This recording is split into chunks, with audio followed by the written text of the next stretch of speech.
There was a second thing here I noticed about David. Seeing the good in God made David very optimistic about his life. That's the only thing I can attribute to. Anytime a man is posing as an insane person in the enemy's camp, and he writes something like, "Oh, taste and see that the Lord is good," maybe he is crazy.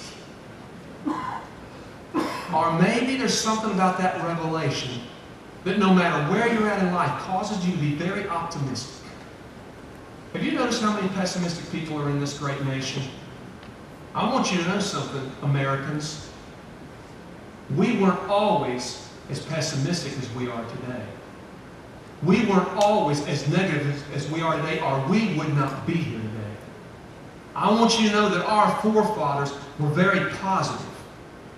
They had great hope. They saw that all things were possible.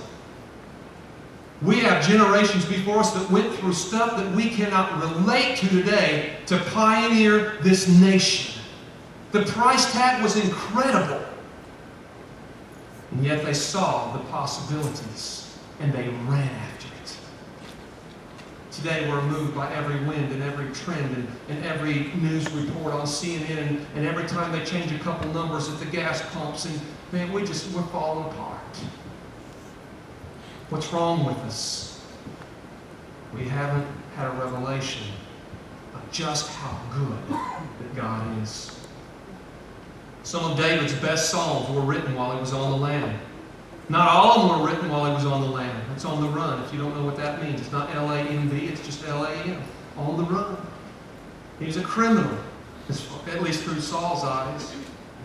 And some of his greatest songs, in fact, almost every song that talked about God's goodness and His mercies being made new every day were written by David when he was on the run. And he would write so many songs, and they would say something like, "Oh Lord, my enemies are all around me, man. They're pressing in. They're trying to kill me. Everybody hates me." He's just stating reality. But by the time he'd get to the end of a song, he'd be singing something like, "Oh, but the Lord is good, and His mercies endure forever. And I know, Lord, that You will pull me out of the pit. And I know that I will live, and I will rise, and I will shine this moment because You will preserve me, Lord." He was so optimistic no matter what his situation. Situations that go considerably beyond being 3 days late on the light bill. Situations considerably beyond the things that we daily find ourselves in. Things that suddenly have great clarity if you get that diagnosis of incurable cancer, right? Suddenly you look at your life through a different filter and your life wasn't so bad after all. Have you ever noticed that? All the things we gripe about, complain about, oh, how bad and messed up my life is.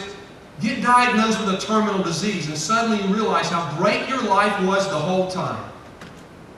I hate that those things have to happen to us to wake us up. David, eternally optimistic.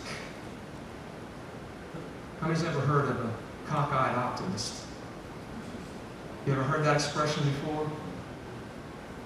That expression was coined because of people who are so optimistic that there must be something weird in how they're looking at it. Because how could they be so optimistic? They must be cockeyed or something.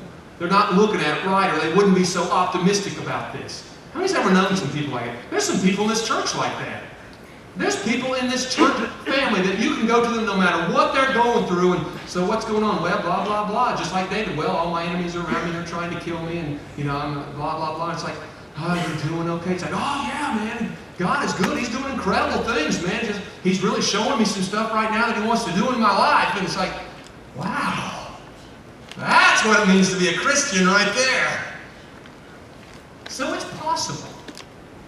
And I've seen that those people in this church, those people are always the ones that others run to in their time of need.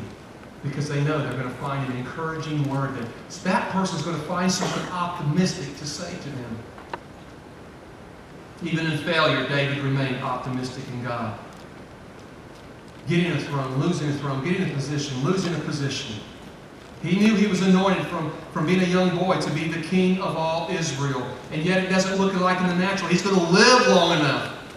Yet he's always very optimistic.